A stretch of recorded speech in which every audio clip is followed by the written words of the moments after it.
Sekretari Amerikan i Tregtisë ka mbrojtur vendimin e SBA-s për të vendosur tarifa ndaj një grupi ishush të banuar vetëm nga pinguinët dhe fokat.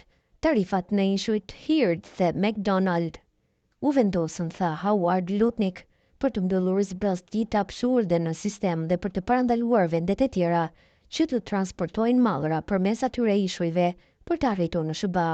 Bëhet e ditur se ishujt janë një nga vendet më të largëta në tokë dhe nuk kanë banor të përhershëm, por ato janë shtëpia e një numri të madh pinguinësh dhe shpendësh deti. Sipas Bankës Botërore, Bashkimi Evropian tashmë aplikon tarifa për këto ishuj, shkruajnë mediat e huaja.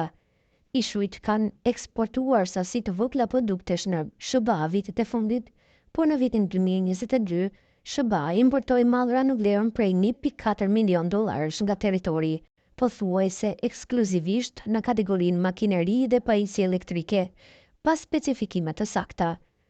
Raportohet se lista e Trumpit përfshinte gjithashtu territorin britanik të Oqeanit Indian, i cili është i populluar ekskluzivisht nga personeli ushtarak dhe kërkon një leje për ta vizituar.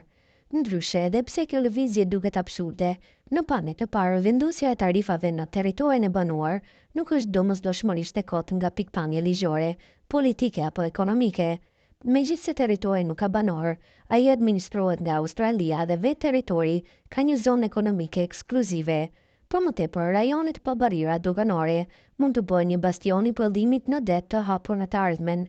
Një kompani mund të regjistrojë një depo dhe teknikisht të eksportojë mallra nga atje për të shmangur detyrimet doganore nga Australia ose Azia.